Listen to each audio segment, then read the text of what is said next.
All right.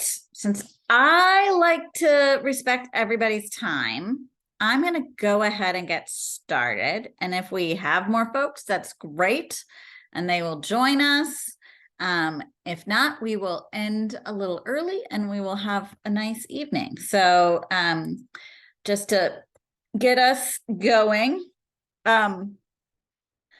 just a little bit about MOST, if you do not already know anything about us. We are Maryland's statewide after-school network. We do work statewide, but we have a big footprint in Baltimore City. We are the affiliate to the National After School Association.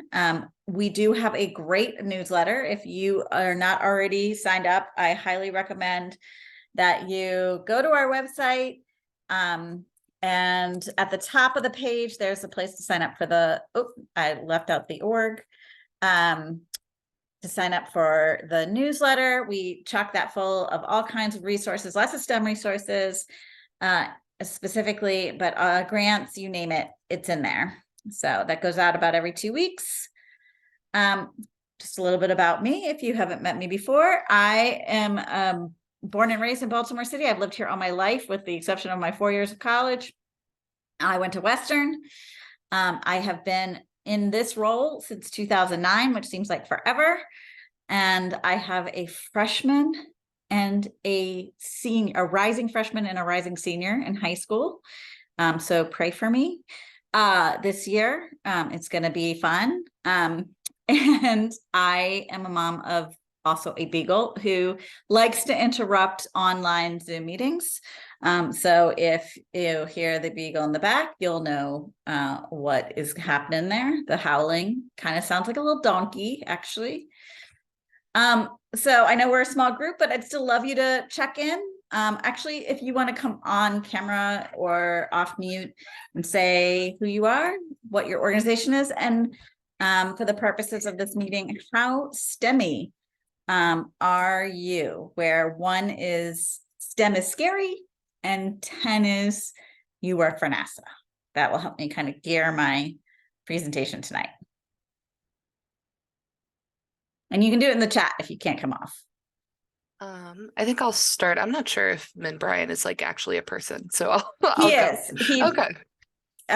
Well, at least he's Minister Bordley is a person, but I see it says it's his otter pilot, so maybe his otter is attending the meeting and not him. Yeah, I'm not sure. It looks kind of cool. It's like taking transcription as we go, but my name is Kahea. I work for the Center of Educational Outreach at Johns Hopkins. We emailed. Yes, we did. So that is me, and I would say I would be like maybe a 6 or a 7 on the Yeah, I STEM figure scale. you would be in that position. Yeah. Yes. Awesome. Minister Bordley, are you here, or is that just your otter? I'm not sure the AI can answer me. This is the first time I'm talking to an AI participant in my trainings. That's fascinating. Okay. We will keep going. I guess he can attend and record, although we record anyway. So, hey, works that way. I'm going to go really quickly through this since it's just us. So feel free to stop me at any time. So I always like to start with the why STEM. I'm going to be preaching to the choir on this. But I really think that STEM education is actually our #1 equity issue. There's historical exclusion, but it's also about participating in the economy. A lot of the jobs that are in STEM fields are very high-paying jobs. They're shaping society. They are solving problems that impact our communities. And so when you think about it from that standpoint, when we're not giving full access to STEM education to a subset of our children and our economy, we are creating a serious equity issue. And so I think it's part of our role in out of school time spaces to kind of address that and work hard to change the dynamics in that regard. Also, I feel like high quality STEM fits into the after school space perfectly. And we're going to talk about a little bit of these aspects. But in after school, you can try things and fail without regards to your grades or other kinds of risks that you might, there might be a little less high pressure. And so it's important that we try really hands-on activities, things that can you can get dirty with, et cetera, in after school, and STEM definitely offers that opportunity depending on how you implement it. So we're going to talk about each of these a little bit. First, there's some equity resources, and I'm going to send out the PowerPoint so you will have the links to all of these things to be able to just explore. I really love kind of finding ways to make things more relevant to young people by bringing in famous female and persons of color who have excelled in the STEM careers and fields and serve as role models as we are doing instruction around STEM. Also just in terms of trying to kind of facilitate from an equity lens. That is something we've been working on in our STEM learning communities. And some of these resources are great for that as well. And I just want to say hi to Afia.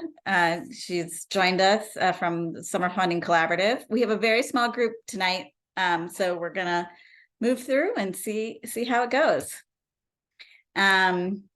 So let's talk first about some of these. What does high quality STEM looks like? We talked about hands-on, minds-on. Can be messy. You don't have to finish it in one sitting. It can be very fun. One thing I like to challenge people to think about is to avoid just doing cookie cutter recipes or things that, you're just following step 1, step 2, step 3 instructions. Even something like goo, which often is done from a recipe, can be done in ways that ask questions like, what if we change the recipe, or what if we do this, or what if we do that? And then you can experiment and you can try, and to make that activity, which is basically, putting ingredients together to make glue, a little bit more around the scientific method, or around experimenting, around asking problems, solving problems. It's also great for working in teams. Again, we want to, have the opportunity to say it's okay when things don't work out. And again, I really like to stick to some pretty true STEM content when we're doing STEM, because a lot of times we're, we may not be at the super high level, but even if we don't know something, we can learn together as we go along. Again, we talked about relevance and meaning a little bit before, involving role models and mentors, acknowledging history, exploring pathways related to the STEM activities that you're doing. So really extending out into the future. How does this relate to careers, and what kinds of steps you have to take to get to a certain career around engineering or design or technology as you are playing in those topic areas. And so really building awareness for students about those pathways as you're working. We talked a little bit about this too, in terms of the quality of STEM. You do not have to be the sage on the stage or expert. Using inquiry and asking a lot of questions is a really great facilitation method in STEM. You can have youth really be leaders in these groups. And one thing that I think, again, the literature is really strong on this, is that even math grades and science grades in middle school and high school don't always predict whether or not somebody is going to go on to a STEM career. What really predicts that is early on developing an identity around STEM. So I can be a scientist. I have the capacity for this. I enjoy science and math. I want to explore more. So just really focusing on making it enjoyable, connection, building identities around STEM is something that really supports further practice. And then we have this engineering mindset here.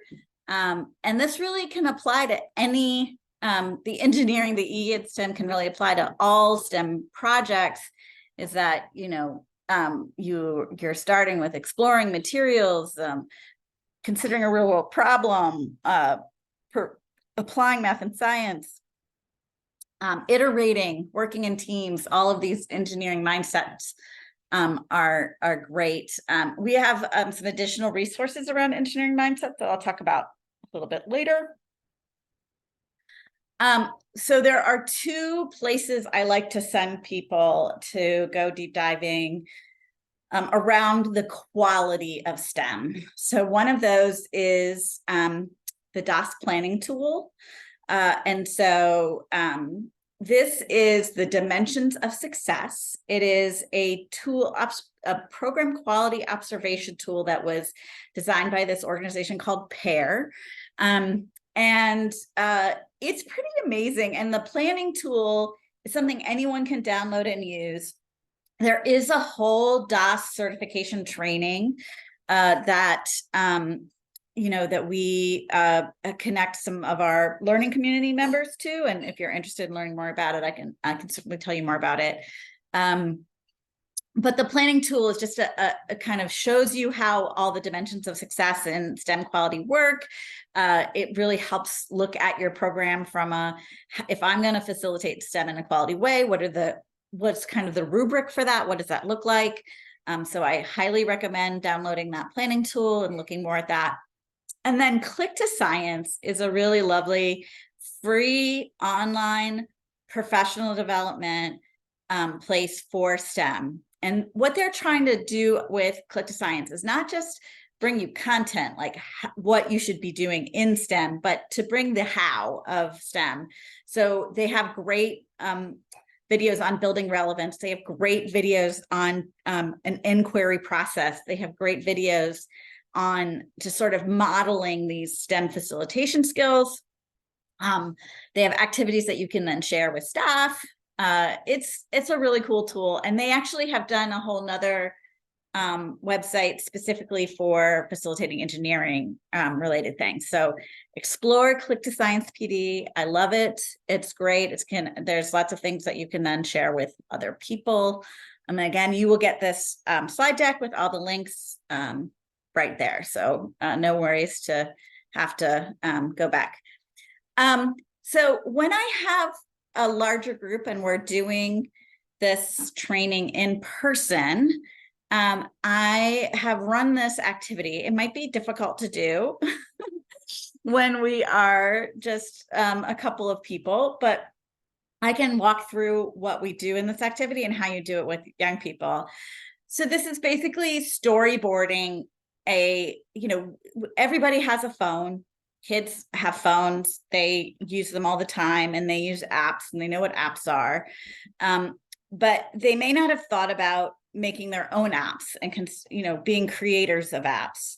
And so we start them through the process of thinking about a problem they want to solve.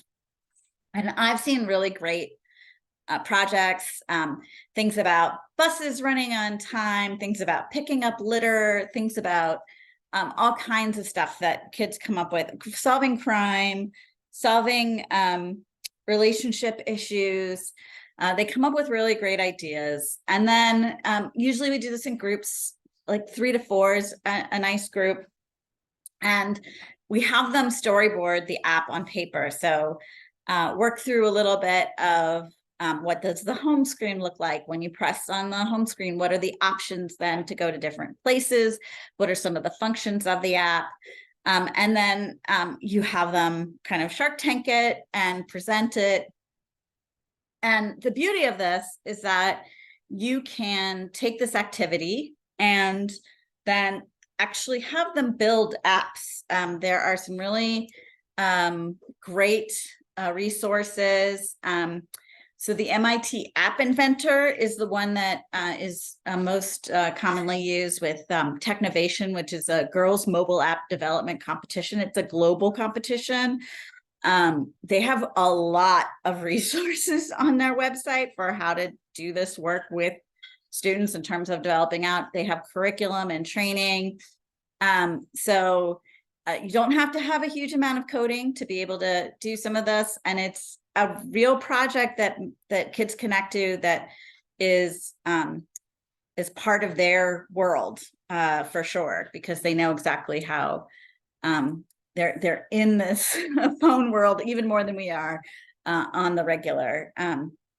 So again, I would normally run this activity. It's a lot easier to do in person when you have big pieces of paper and people can sit there and draw and play. But I encourage you to try this with particularly middle school youth. I think this is something that really connects well with the middle and high school youth, connects well with them, and explore some of those MIT App Inventor resources. And again, stop me along the way if you have any questions at all.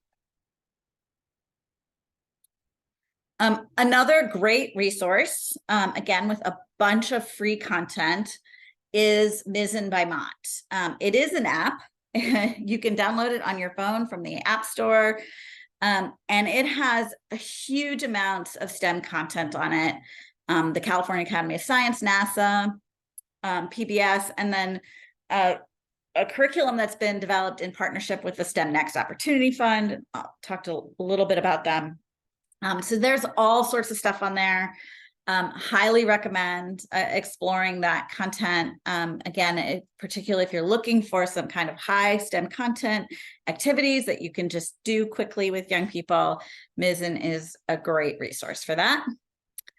Another thing I really love, when people are trying to play with technology, is the Raspberry Pi. Now, this isn't entirely free. You do have to purchase the Raspberry Pis, but they're very affordable compared to other computers. And you can do tons of activities with a Raspberry Pi, which is basically a little mini computer, a little microcomputer. It's great for teaching coding. And then on their website, again, they have just huge amounts of curriculum and free resources for activities with Raspberry Pi and coding. Some of which you don't have to have a Raspberry Pi to use. And so again, I like sending people to the Raspberry Pi website to go check out all the things they have to offer. And I'm gonna stop for a minute and say, what are some of your favorite STEM resources because I always like to collect them and then I can share them back to other people. So I don't know if you have any that you wanna share.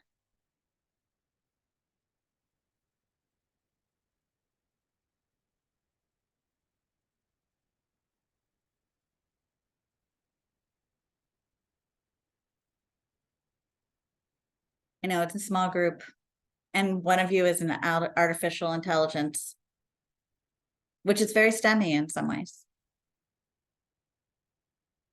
Well, if you have anything you want to share, you can add to the chat. Oh yes. So I think I sent those to you. The National After School Association has the STEM micro credentials. They are great. Again, you can explore those, and I don't know if you want to share anything about them, because I haven't actually done them yet, and I'm curious if you've explored them a little bit and what your experience with them was. I have not yet, but when I do, I will let you know how it goes. Yeah, I love that they did that. It's a great way to share information, and then they have the little badges, which I love badges, but I haven't quite figured out how to translate those into my work in the way that I would like to. But we've experimented with badging and young people in STEM over the years with Digital Harbor and a couple of other partners, Code in the Schools, those folks. Okay. A couple more, just again, free, low cost resources for you. Bedtime math is fun. Code.org. Discover Magazine, Girls Who Code, Kids Engineering Games Resource Guide. These are all just sort of like great clearinghouses of, another sources for just activities and things to do. Continued more links just to send you out to explore. NASA is basically just a treasure trove. All of the NASA materials are great. They're a little hard to access in terms of organization, and I've heard that they are working on streamlining everything to one place, because all the different NASA projects all have their own education and outreach arms. I was at a 4-H event, and they were talking about the some things about solar stuff, and it's just like all kinds of, there's everything out there. So you can go down the rabbit hole in NASA. The National Girls Collaborative Project has a lot of resources around engaging young women. Smithsonian obviously is right down the street, but all of their virtual stuff is really good. So there's just lots of stuff there. I just picked and choose some things that may not be as, that you may not have already run across, but again, you can just play around with these. Great local resources for STEM. You might recognize one of them on here. We have the Rec to Tech program in Baltimore City Recs and Parks. So they have several sites that go deep on technology. They've done that in kind of partnership with Digital Harbor Foundation. And we love them. Code in the Schools, very local. Digital Harbor Foundation right down in Federal Hill. The Future Makers, they are really fun. They do a lot of hands-on making stuff. Global Air Drone Academy, at least used to kind of run out of OpenWorks, and those folks do drone races and drone competitions. A little bit about Hopkins already, of course. And then Kid Museum is down in Montgomery County, but could be a good field trip at some point, because they have lots of great stuff down there in terms of STEM. And then we've got Let's Go Boys and Girls. They do quite a lot of work on STEM locally. The Science Center, everybody should go visit at some point, and they have a lot of public programming that you can check out and see if there's some connections that could be good for your summer programs. The STEM Festival, though it is usually in October and November, they run some resources and events through their website and newsletter that you might want to jump on. The Aquarium, mentioned OpenWorks, which is another makerspace in going towards East Baltimore. And then University of Maryland Extension 4-H, we have a Baltimore City office. They do a lot of STEM programming, and they can be a great partner, and they generally do things for free. So they're another great local source of STEM. This is my pitch. We are currently recruiting for our next cohort of our STEM Ambassador program. STEM Ambassadors are in a year-long learning community going deep diving into high quality STEM. We get you trained and certified on the DOS, the Dimensions of Success, that pair tool I talked about earlier. We work with Digital Harbor, so folks go through 3 of their high quality trainings. Usually we do their basic maker education. This year we did their entrepreneurship, and then we also did one about textiles and technology. We are doing a deep dive focus on math this year, because we know there's a huge opportunity to close the gap left by the pandemic. Reading scores have improved for kids and bounced back, but math scores tend to still be lagging. And just the general connection and excitement about math for kids can be really tough. We think the role of after school and summer programs in this is to get kids engaged in a positive way with math and help build their math identities. So we'll be talking about that in the learning community this year. And this is the QR code and link to apply or to nominate somebody to be in this cohort. It says nominations are due by June 16th, but I think we have extended that to the end of the month, to the 30th. So just wanted to put in a plug for that. It's a great experience. We've had articles written about it. It's just, and we've had now, this will be our 6th cohort of STEM ambassadors. So very exciting. We are part of the Million Girls Moonshot Initiative, and that is what supports our STEM ambassador program. And so you can get a lot of extra resources at the milliongirlsmoonshot.org website. And we have a Maryland website where you can both find resources and share resources and opportunities. It was designed by young women from Code in the Schools to really be youth-facing. And so we'd love to add more content and more opportunities to it if you want to visit it. And then we do have, there's quite a bit of training coming up through the Million Girls Moonshot.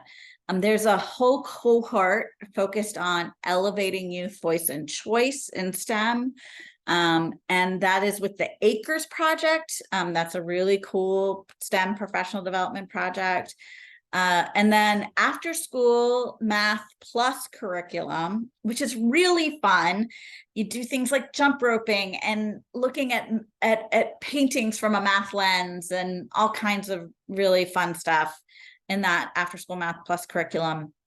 That is like once a month through November. And there's a link here to register for those trainings for that curriculum. So we love After School Math Plus and highly recommend folks try out one or more of those trainings. And then there's a bunch of other activities and things this is from our Million Girls Moonshot resources for Pride Month, for Juneteenth, which just passed on Monday. And then just even more free hands-on activities at that link as well. And that's really quick. It's a half an hour, but there's really only one of you. But I'm happy to take questions and interact a little bit more, just because it's just really hard to run these trainings in small groups. But I hope this is helpful. I know you were already like a 7 on my STEM scale. No, this was super helpful. For context, I'm taking over training and evaluation for Trump City STEM League this year. And we work with 18 partner schools. We do after school STEM content. And so we're getting all the information where I can find it. Great. I think there's been so we should maybe have another chat offline, but in terms of I think you might find the DOS planning tool really helpful, but there's also the Common Instrument Suite student staff survey tools, which I think maybe you guys have used in the past. I don't know, you might have your own evaluative tools because I know you're under the whole Hopkins umbrella, but I'm happy to talk through all of that with you. And we're going to do a new cohort of DOS training coming up as part with the STEM ambassadors, but I don't have the dates yet.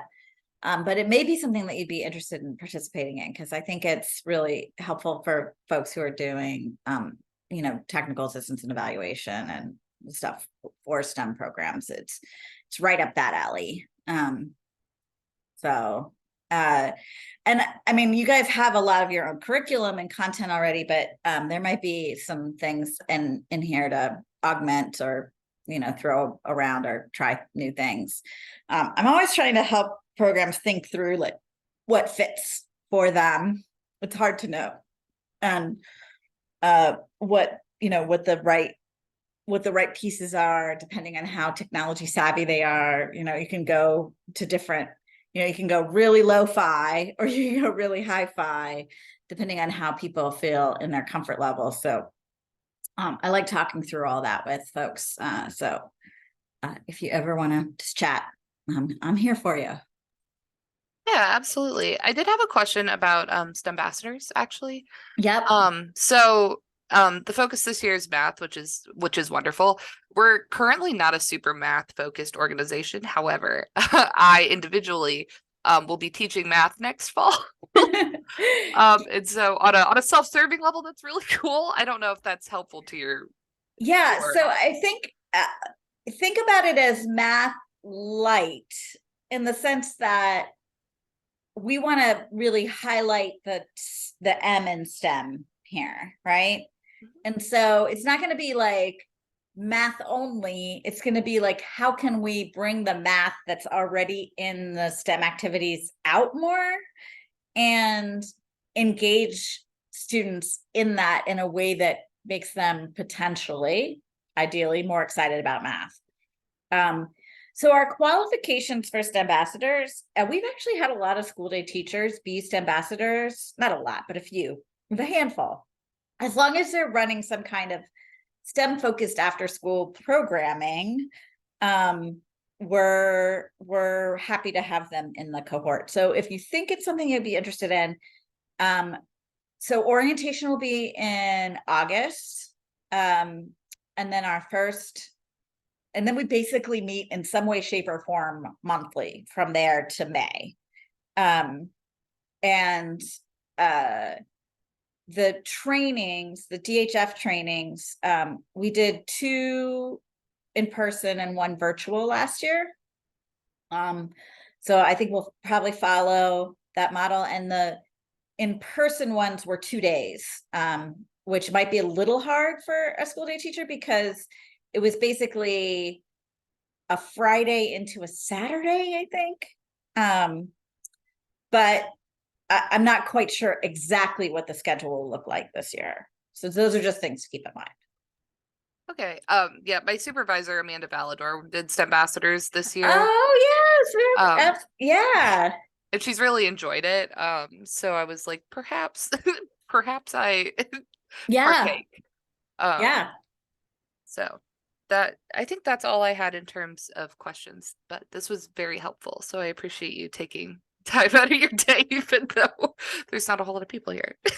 I know it's I just think it's so tough. Like we always want to balance providing training right before people are doing programming, but then the school year just ended and programs are just getting ready to start up and there's so much going on. It's just really hard to figure out what the right times are and the best way to deliver all of it is. But we have it recorded and we have the PowerPoints. And I think for this training, I think the links in the PowerPoints and people exploring them are the most important thing. Because again, I don't, and then I guess to Afia, I would just say that I'm willing to like really consult with folks if people are looking for help on like choosing something and implementing something specific. I can help them talk through it because, again, links can be like going down a rabbit hole and that could be a little overwhelming.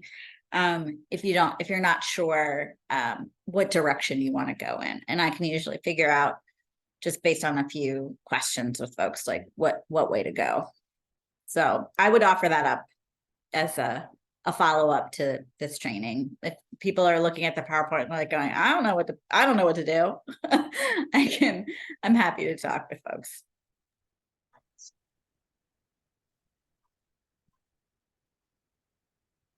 But with that, I think we are done for tonight. Very quick, but thorough. And there's all my contact information. And I, again, I'm reachable. I'm happy to chat. Thank you very much. I'll send you a follow-up email here about some of that other stuff that you mentioned. Perfect. Thank you. All right, everybody, have a nice night.